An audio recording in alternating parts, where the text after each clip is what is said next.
भगवान का नाम भी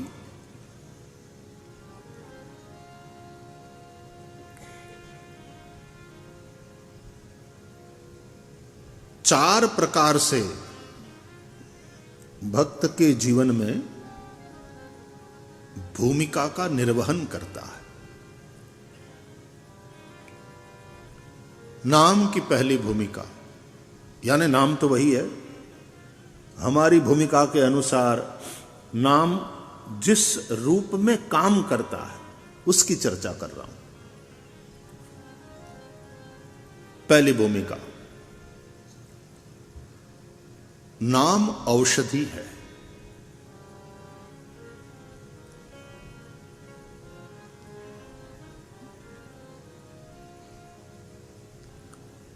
हम भवरोग से ग्रस्त हैं, भगवान का नाम औषधि बनकर के हमारे उस रोग को मिटाता है। कहा गया है राम नाम की औषधि खरी रीति से खाए, खरी रीति से। अंग पीड़ा उपजे नहीं, महारोग मिट जाए। महारोग है भवरोग। तुलसीदास जी भी भवरोग को भीम रोग यानी भयंकर रोग कहते हैं। विबुध वैद भव भीम रोग के।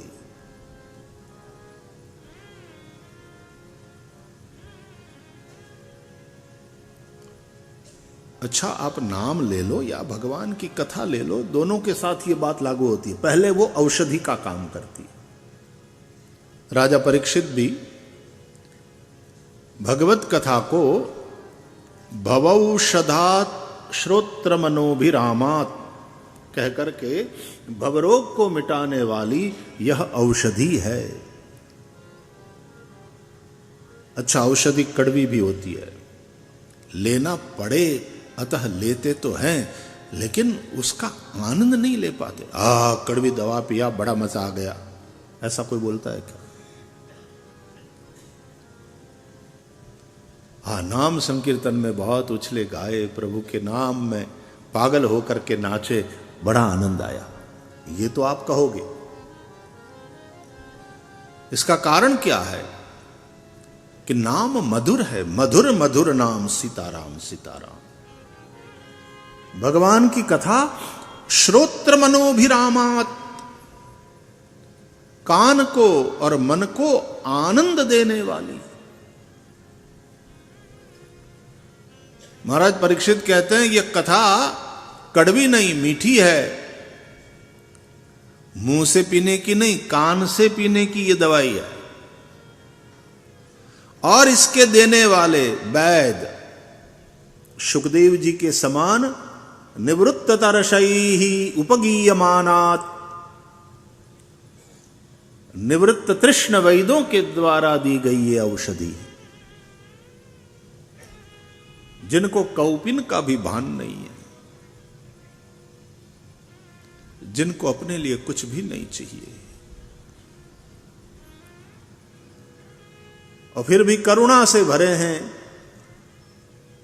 वो वितरित करते रहते हैं, कथा सुनाते रहते हैं। कारुण्यात् संप्रकाशितम। शुकदेव जी ने कथा सुनाया राजा परीक्षित को, तो उनको क्या चाहिए था? सम्राट परीक्षित है तो तगड़ी दक्षिणा मिलेगी। कि सम्राट को कथा सुनाया तो बड़ी कीर्ति हो जाएगी कि देखो इनसे तो बड़े बड़े चक्रवर्ती सम्राट कथा सुनते हैं, इनसे, इनके बड़े बड़े तगड़े तगड़े चेले हैं, बड़े बड़े लोग इनको मानते हैं, नाम बन जाएगा। ऐसी कोई तृष्णा शुकदेव जैसे परमहंस के मन में रह सकती है क्या?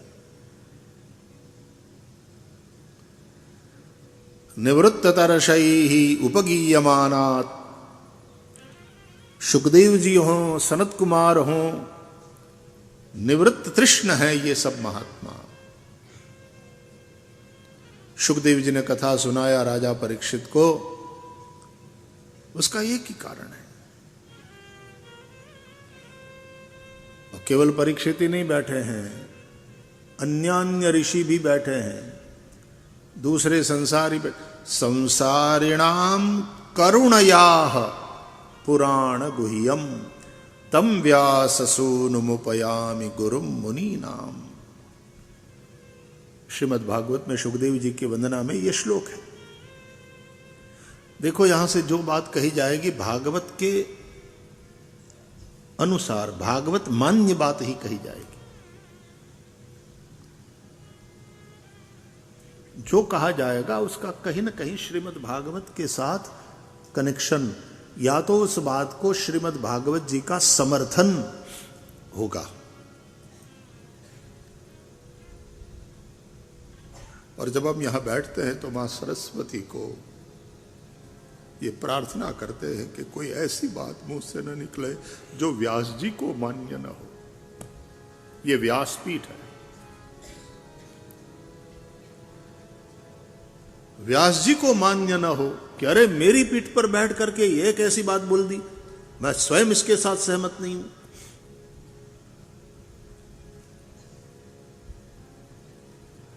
निवृत्त तरशई ही उपगीयमानात्।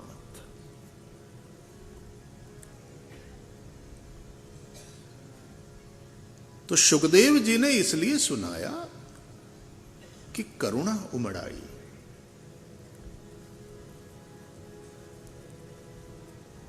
रोगी को रोग से पीड़ित देखकर करुणा किसी भी दयालु के मन में जागृत होती है। तो ये तो परमहंस महात्मा है। और देखो परमहंस महात्मा को आप कठोर मत समझना।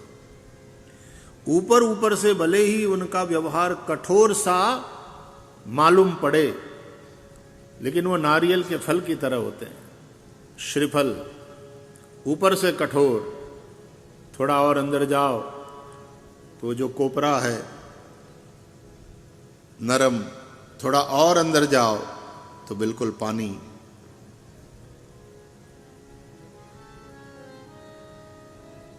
द्रवीभूत। तो संसारिणाम करुणयाः पुराण गुह्यम।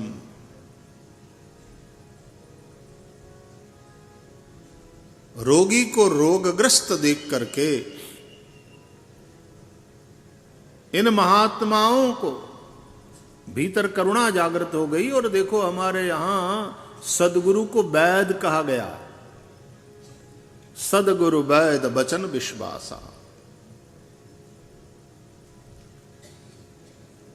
कोई पैसे के लिए ही वैद जी तुम्हारी चिकित्सा करते हैं ऐसा थोड़ी है।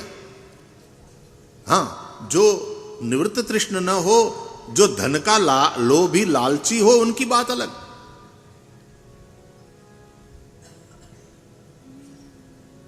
अपनी मैरिज एनिवर्सरी है या बच्चे की बर्थडे पार्टी है, पत्नी ने कहा देखो जी आप ये समय फ्री रखना, ओके, नहीं तो बच्चा नाराज हो जाता है। और ये डॉक्टर साहब अचानक से इमरजेंसी आ गई, कोई ऐसा पेशेंट आ गया हॉस्पिटल में, तुरंत उसके ऊपर ध्यान देना आवश्यक है। तो पत्नी की नाराजगी और अपने बच्चे को थोड़ा दुखी करके कि बेटा बेटा आई एम सॉरी, मैं आ जाऊंगा जल्दी करके, पहले वो रोगी की चिकित्सा में लग जाता है। केवल यदि पैसे के लिए डॉक्टर काम कर रहा हो तो कहेगा पैसा गया भाड़ में, मेरा बच्चा ज्यादा महत्वपूर्ण है मेरे लिए, आज उसके जन्मदिन की पार्टी है, मेरी पत्नी को मैंने जो प्रॉमिस किया है वो ज्यादा महत्वपूर्ण है, पैसा तो मेरे पास बहुत है, पहले मेरी फैमिली। डॉक्टर कैन नॉट से दिस। उसने कसम खाई होती है। वो अपने रोगी की चिकित्सा सबसे पहले करेगा, उसकी फर्स्ट प्रायोरिटी वो है।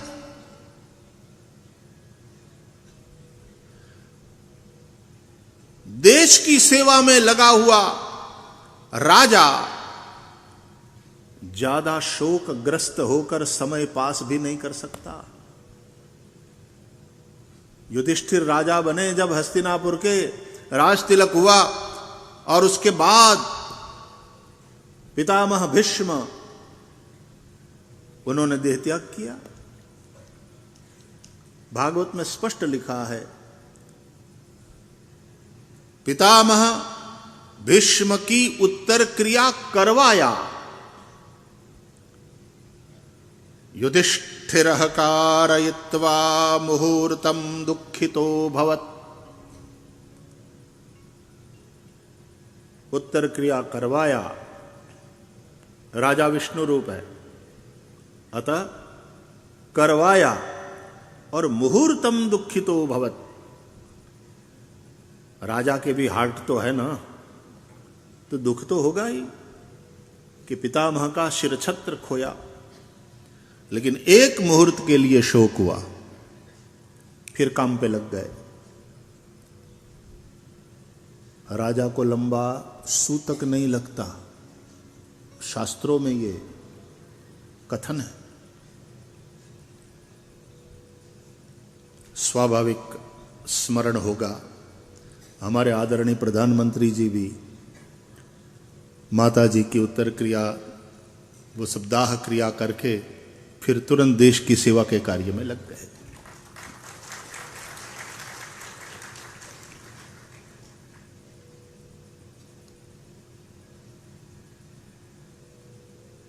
एक डॉक्टर नहीं कर सकता।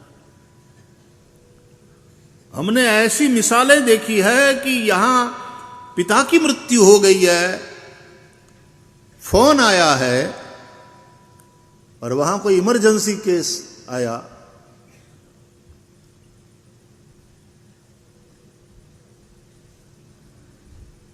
पहले उसको अटेंड किया कि इस युवक को ऑपरेशन करके बचाना मेरी फर्स्ट प्रायोरिटी है। पिताजी गए धाम में, मैंने शिर छत्र खोया पिता का, दुख है, लेकिन अपने दुख को, अपनी पीड़ा को भूल कर डॉक्टर उस रोगी की सेवा में लग जाता है, केवल पैसे की लालच के चलते ना। पैसा भगवान ने बहुत दिया है, ऐसा एकाध केस छोड़ दे किसी समय में तो उसको कोई फर्क नहीं पड़ने वाला। लेकिन डॉक्टर का कार्य केवल पैसा कमाने के लिए नहीं, इसलिए चिकित्सकों को, वैद्यों को देवकोटि में माना गया भागवत के अनुसार। श्रीमद् भागवत में कथा है, देवताओं के वैद्य अश्विनी कुमारों को यज्ञ भाग नहीं मिलता था। क्यों? बोले वो कर्म उतना ऊंचा नहीं माना जाता था। क्यों भाई? बोले उसमें किसी की मजबूरी, किसी की बाध्यता,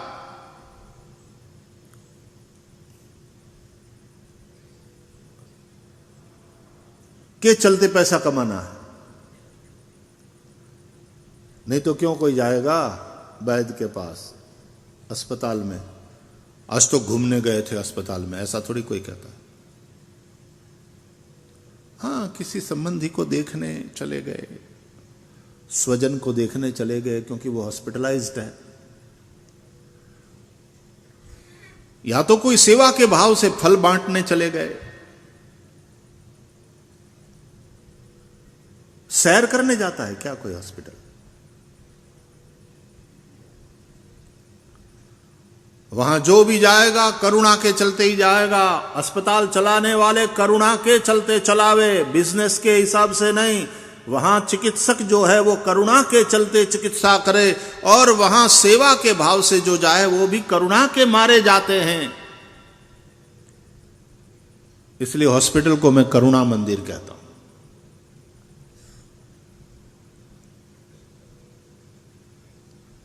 कहीं हॉस्पिटल का उद्घाटन करना था, वहां जाना हुआ, तो मैंने कहा ये करुणा मंदिर है और यहां डॉक्टर जो है वो पुजारी है। दर्दी है, रोगी है, पेशेंट है, वो आराध्य है। और इस आराध्य की पूजा इन पुजारियों के द्वारा होगी। संकल्प पूजा का कराया जाता है। हाथ में जल लेकर के हम संकल्प करते हैं पूजा का। यहां हाथ में जल लेकर नहीं, आंखों में पानी भरकर संकल्प करना। करुणा मंदिर है।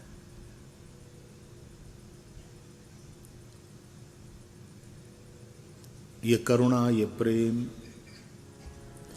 यही समाज को परस्पर जोड़ करके रखता है, बांध करके रखता है। और बंधे रहो, मुक्त होना है तो। कॉन्ट्राडिक्टरी लग रही है ना बात। ये ऐसा ही है जो आप रात में टीवी में देखते हो।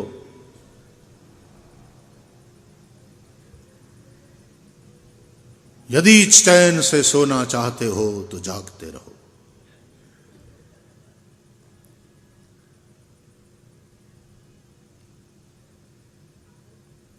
जागृत रहो। बंधे रहो यदि मुक्ति चाहते हो। बात कॉन्ट्राडिक्टरी मालूम पड़ेगी, लेकिन इसके रहस्य को समझो। जो बंधा रहता है परिवार से प्रेम पूर्वक, जो बंधा रहता है समाज से करुणा, दया और प्रेम के चलते, जो बंधा रहता है अपने सदगुरु के चरण से, जो बंधा रहता है परमात्मा से, इसको भक्ति कहते हैं। इस बंधन का नाम है भक्ति। और ये भक्ति संसार से तो छुड़ाती है, लेकिन उस भक्ति के चलते मुक्ति भी तुच्छ मालूम पड़ती है। अद्य शंकराचार्य भी कह देते हैं, न मोक्षस्याकांक्षा भव विभव वांछा पिचन में।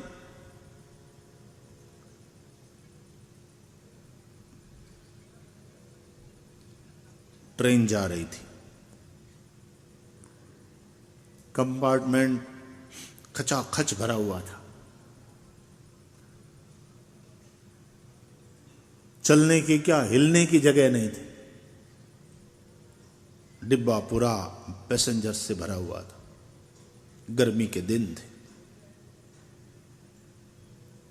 एक मुस्लिम महिला मुश्किल से ट्रेन में घुसी थी, यात्रा कर रही थी, बुर्खा पहने हुए थी जैसा कि वो लोग पहनते हैं।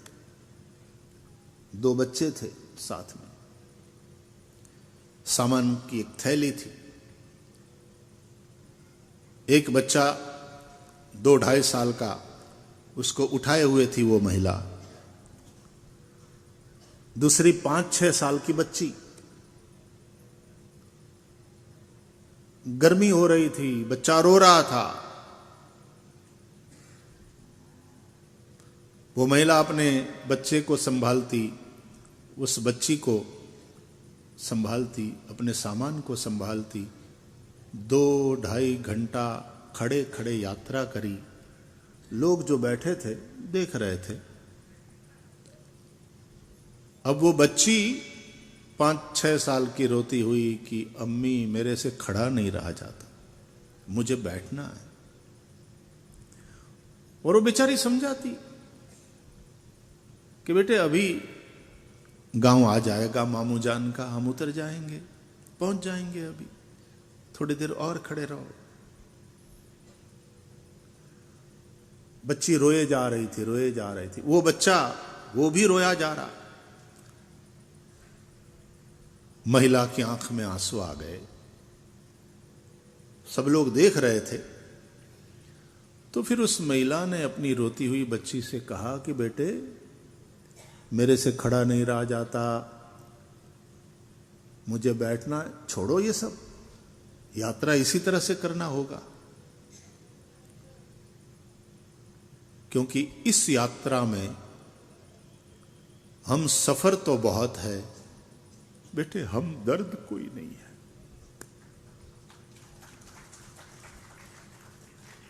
यात्रा में हम सफर बनकर के केवल जिंदगी की यात्रा करोगे क्या? हम सफर तो बहुत हैं, हम दर्द कितने?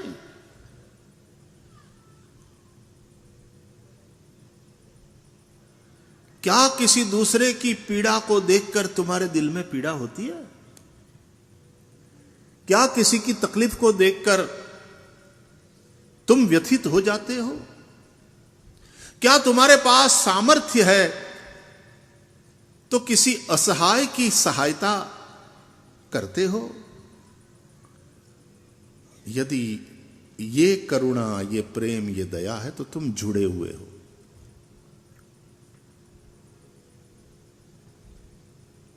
डिब्बे में आटा है, आटे से ही रोटी बनती है, रोटी से ही भूख मिटती है। जिंदा रहने के लिए रोटी खाना जरूरी है। आटे से रोटी बनती है, सही है, केवल आटे से बनती है। चूल्हे पर तवा रखो, गरम तवे पे डिब्बे से सीधा यूं आटा,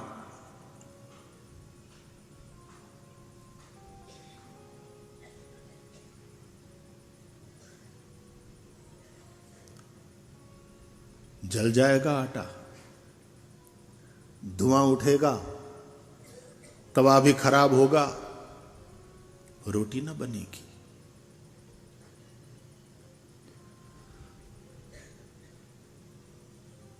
रोटी बनाना है, उस आटे में पानी मिलाना होगा, उसको गूंथना गोंधना होगा। वो पानी उस आटे के प्रत्येक कण को एक दूसरे के साथ जोड़ता है, मिलाता है। ठीक से गोंधा, ठीक से गूंथा आटा, और फिर रोटी बेल करके तवा पर अब सेका गया।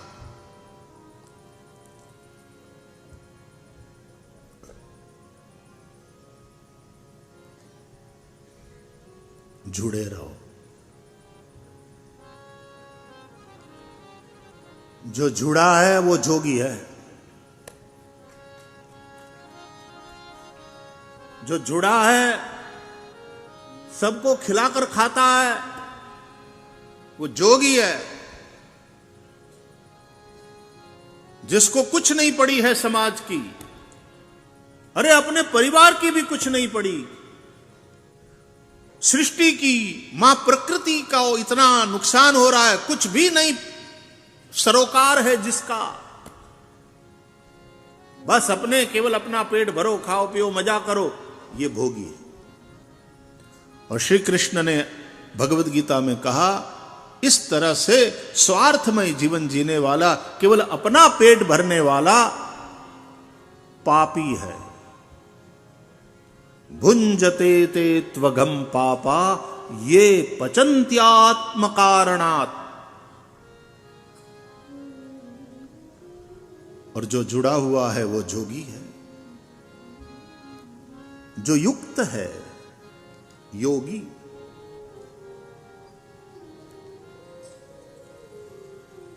ये परमात्मा का स्वरूप है। क्या हमारे हिंदू धर्म ग्रंथों की अद्भुत दृष्टि है।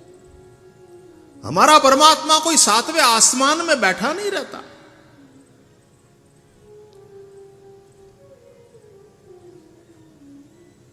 श्रीमद् भागवत में प्रहलाद चरित्र में बड़ी सुंदर कथा। ये मरता क्यों नहीं है? प्रहलाद, तुझे मारने की इतनी कोशिश कर रहा हूं, तो मरता क्यों नहीं? प्रहलाद ने कहा, भगवान मेरी रक्षा करते हैं। भगवान भगवान भगवान, कहां है तेरा भगवान? और इस प्रश्न का उत्तर था, कहां नहीं है भगवान। तुलसीदास जी भी कहते हैं, देश काल दिस विधि सिहु माही कहहु सो कहां जहां प्रभु नाही। एक स्थान तो ऐसा बताओ जहां परमात्मा न हो, एक क्षण ऐसा बताओ जब परमात्मा न हो। He is everywhere and all the time. देश काल परिच्छिन्न तत्व नहीं है वो। देश काल परिच्छिन्न मतलब उसमें बंधा हुआ। कोई का फोन आ गया, अरे भाई आपसे मिलना था, कहो कब आ जाऊं। सॉरी, इस वक्त मैं दिल्ली में नहीं हूं, मैं बड़ौदा में हूं और कथा सुन रहे हैं भाई, हम तो 11 तारीख तक तो बड़ौदा में ही रहने वाले हैं। इस वक्त आप बड़ौदा में हैं तो आप दिल्ली में नहीं हैं। एक देशीय, क्यों? देश परिच्छिन्न,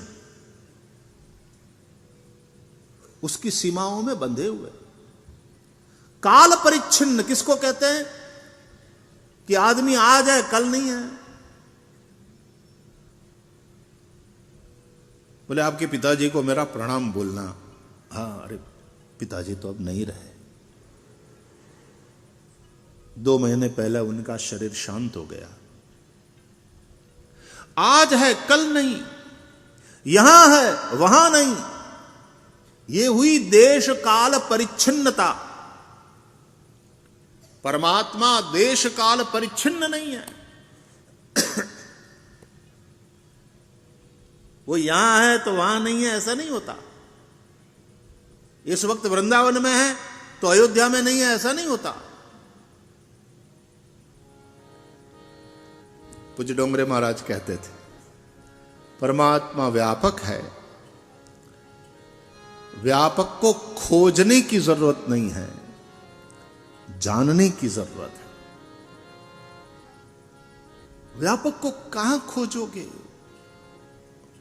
वो तो ना समझिए, वो तो सर्वत्र है, सर्वदा है, उसकी खोज पहचानो, उसको जानो। गीता में भी भगवान कहते तद्विद्धि प्रणिपातेन परिप्रश्नेन सेवया उपदेक्षन्ति ते ज्ञानम ज्ञानिनस्तत्वदर्शिनः। तो प्रहलाद जी कहते हैं कि पिताजी भगवान कहां नहीं है। जले विष्णु स्थले विष्णु विष्णु पर्वतमस्तके ज्वालामाला कुले विष्णु सर्वं विष्णुमयम जगत। कहते भगवान के साथ जो जुड़ा है वो जोगी। तो भगवान कहां है, ये प्रश्न है।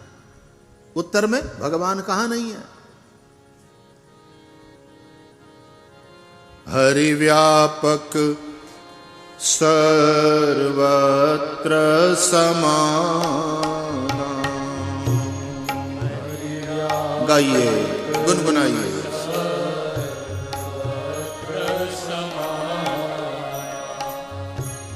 प्रेम ते प्रगट होई मैं जाना। प्रेम ते प्रगट होई मैं जाना। अग जग माय सब रहित विरागी।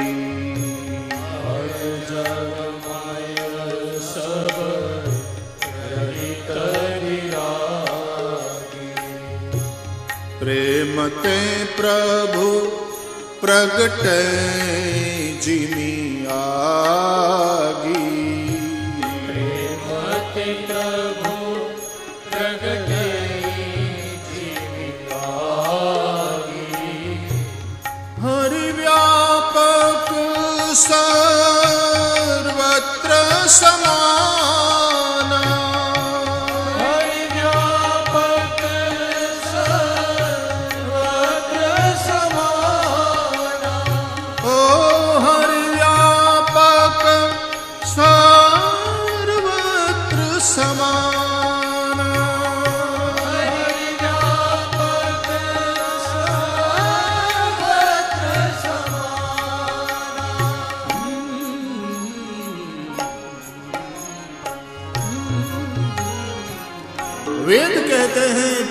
एवेदम सर्वम। हमारा भगवान कोई 7वें आसमान में ही नहीं रहता। सर्वदेश रूप, सर्वकाल रूप, वो सर्वदा है, सर्वत्र है, व्यापक है। पुरुष एवेदम सर्वम, ये जो कुछ भी है वो उसी का रूप है।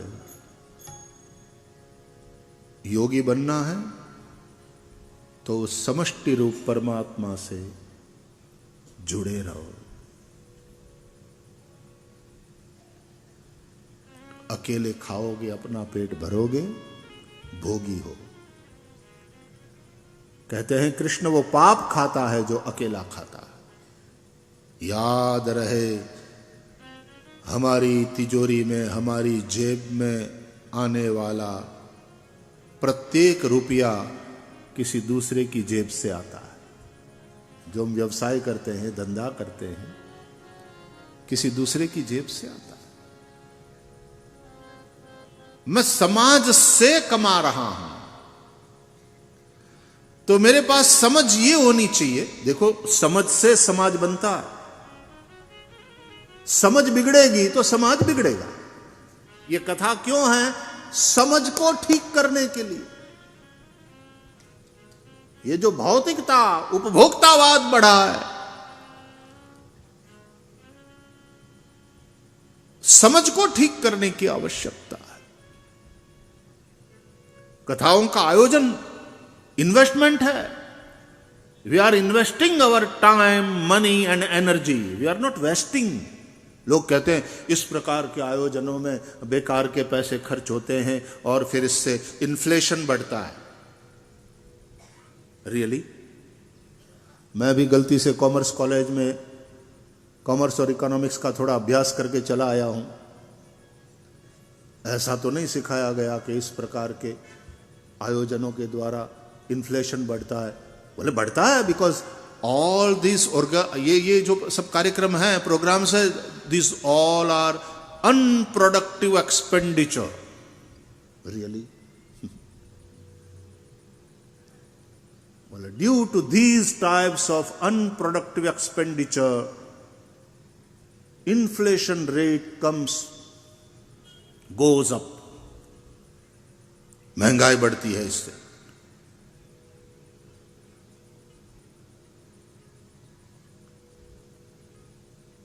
फिर आईपीएल मैचेस भी बंद करानी चाहिए।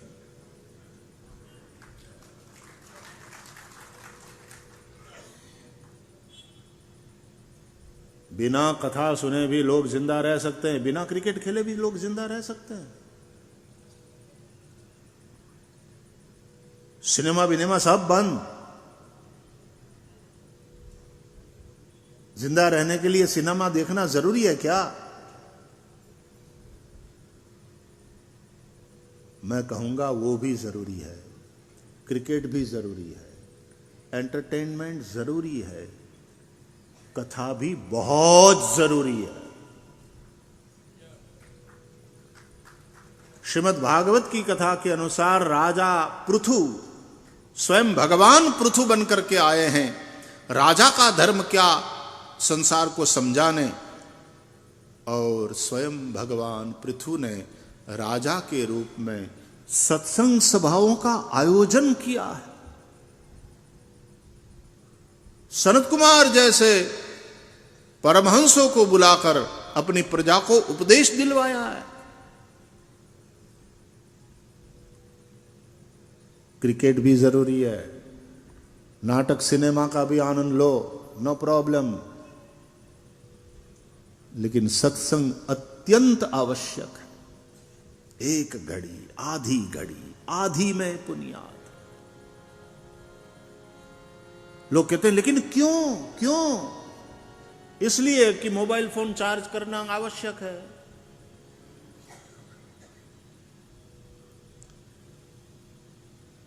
If you want to use your cell phone, you need to charge it.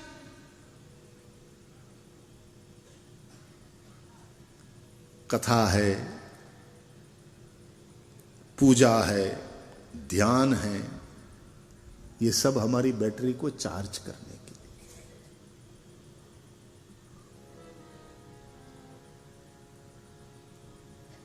आदमी कभी कभी निराश हो जाता है, टूट जाता है, यहां तक आत्महत्या कर लेते हैं लोग। ये भक्ति ही है भगवान की, जो आदमी को एक बहुत बड़ा अवलंबन प्रदान करती है कि मेरे साथ भगवान है। और भगवान से मैं कभी यह न कहूंगा कि प्रभु मेरे जीवन में तकलीफ ना आवे, कभी मैं ये मांगूंगा, हे नाथ तकलीफ आवे तो मैं टूटू नहीं,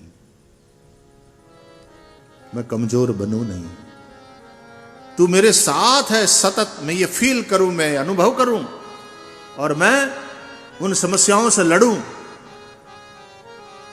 गीता का संदेश क्या यही तो है। कहा श्री कृष्ण ने, I am not going to fight for you Arjun, you are suppose to fight, it's your fight and you are suppose to fight, but I am with you. Remember, I am not for you, I am with you. तुम्हारे इस युद्ध को तुम्हें ही लड़ना है अर्जुन। कृष्ण ने तो प्रतिज्ञा कर रखी है, मैं हाथ में शस्त्र नहीं उठाऊंगा, लेकिन इस युद्ध में मैंने तुझे अकेला नहीं छोड़ा, आई एम विथ यू। तुम्हारे रथ को चलाता हुआ, तुम्हारा मार्गदर्शन करता हुआ। गीता क्या है? फंडे हैं, फंडे जीवन में सफल होने के। आजकल मोटिवेशनल स्पीकर्स की संख्या बहुत बढ़ रही है। लोग पैसा दे दे करके सुनने जाते हैं, अच्छा है, कुछ प्रेरणा मिलती है। श्री कृष्ण जैसा मोटिवेशनल स्पीकर और कौन हो सकता? कृष्ण जगत गुरु है, सब उन्हीं से सीखें। तस्मात् युध्यस्व, fight and I am with you. मैं तुम्हारे साथ हूं।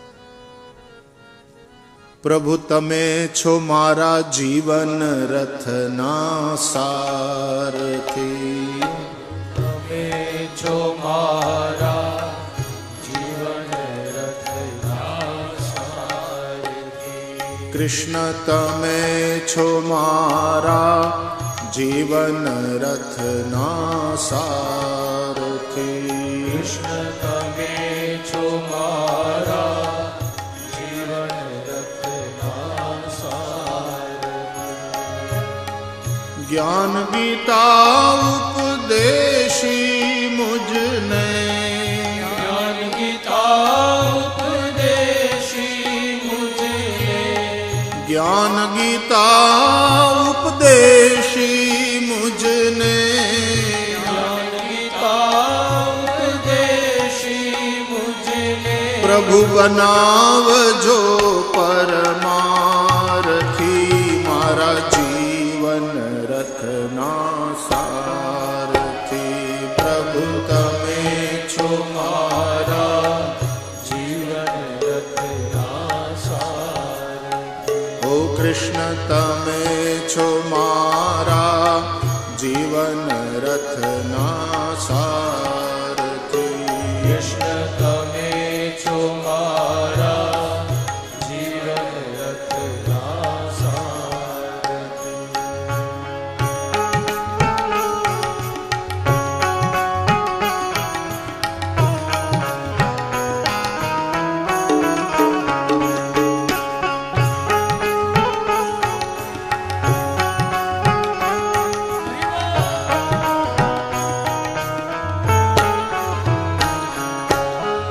ज्ञान भक्ति बे पैड़ा रथना, ज्ञान भक्ति बे पैड़ा रथना। चलाववाने हूँ समरथना। चलाववाने हूँ समरथना। मन ना घोड़ा ना दौड़े, मन ना घोड़ा ना दौड़े। જ્યાં ત્યાં બેદરકાર થી મારા જીવન રથના સારથી કૃષ્ણ તમે છો મારા જીવન રથના સારથી ઓ પ્રભુ તમે છો મારા જીવન રથના સારથી કૃષ્ણ તમે છો મારા જીવન રથના સારથી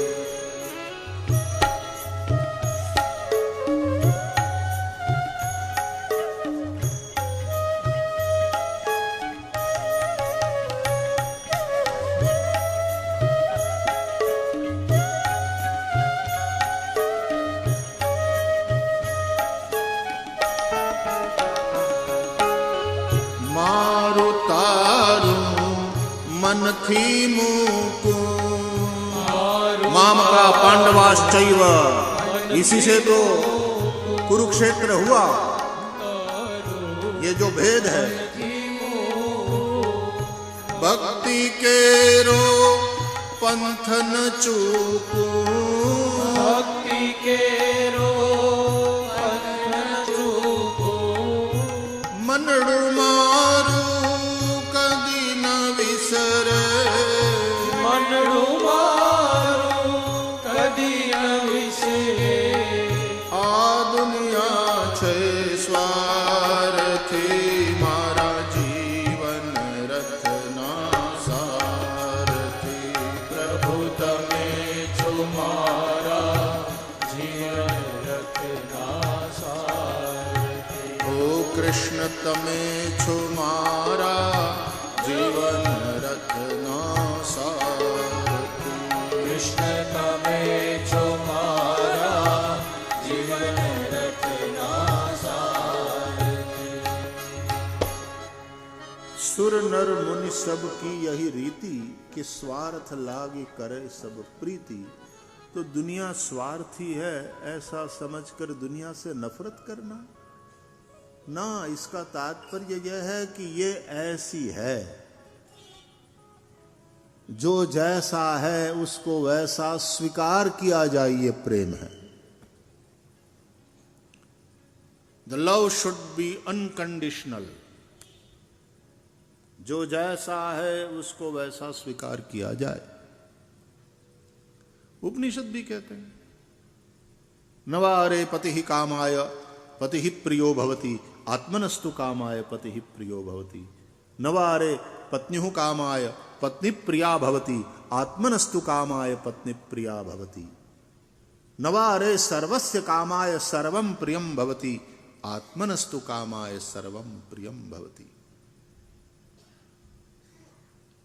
पत्नी में प्यार इसलिए होता है पति को कि पति को अपने लिए प्यार है।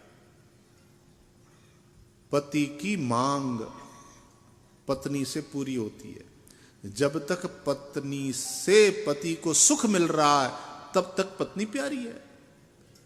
जब तक पत्नी को पति से सुख मिल रहा है तब तक पति प्यारा है। सीधी बात है। आत्मनस्तु कामाय सर्वं प्रियं भवति।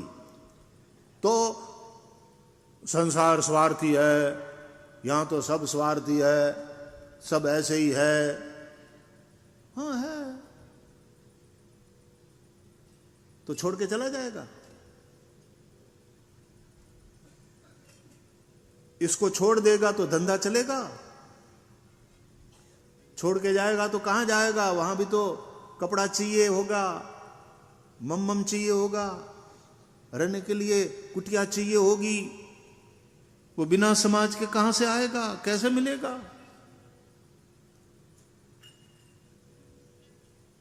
तू जितना हो सकता है, तेरे से जितना बने कर सहायता, कर मदद। किसी के काम जो आए उसे इंसान कहते हैं।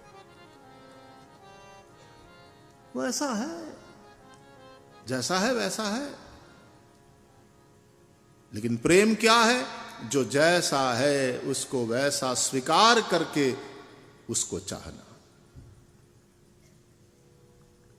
किसी के काम जो आए उसे इंसान कहते हैं, और पराया दर्द अपनाए उसे इंसान कहते हैं। यूं भरने को तो दुनिया में